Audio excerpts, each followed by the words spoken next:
Mauvaise publicité pour Joe Biden.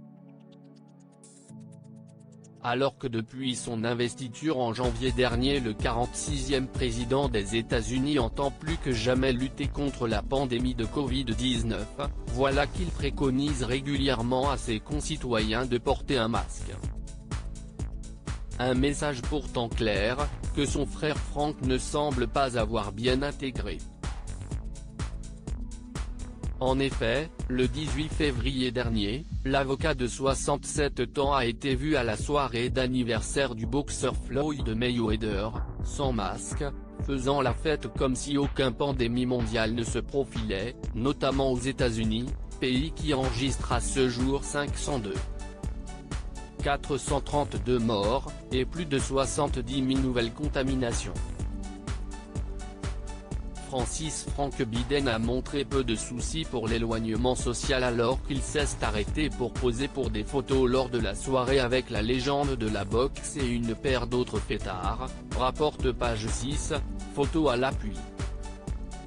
Un cliché qui pourrait embarrasser Joe Biden, même si une source a tenu à nuancer auprès du média américain que Frank Biden avait porté son masque durant toute la soirée sauf pour prendre des photos, et qu'il était notamment vacciné contre le coronavirus. On a demandé aux gens de se faire tester et de voyager en toute sécurité. Les invités ont également reçu des masques à l'entrée de l'événement, a précisé une source. Le coup de pub de Frank Biden le jour de l'investiture de son frère, une bourde qui n'est toutefois pas une première pour Frank Biden qui ne semble pas s'embarrasser de principes éthiques lorsqu'il s'agit de son portefeuille. En effet, le 20 janvier dernier, jour de l'investiture de Joe Biden, son jeune frère n'avait pas hésité à faire sa propre publicité.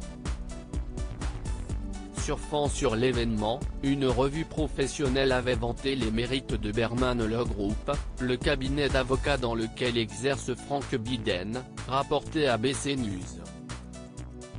Selon lui, le nom de Joe est même devenu un atout phénoménal pour lui et ses affaires. On m'accepte automatiquement ou du moins on écoute ce que j'ai à dire, avait reconnu Frank Biden dans une interview déterrée par Le Point quelques jours avant la victoire de Joe Biden.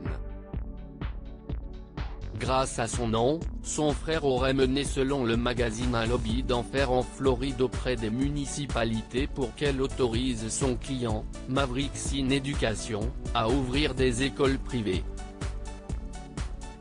Un business juteux qui lui aurait rapporté plusieurs centaines de milliers de dollars, mais de l'argent qui proviendrait par ailleurs d'un groupe visé par des enquêtes pour gestion frauduleuse. Le genre de détails embarrassants dont on se passerait bien en tant que président.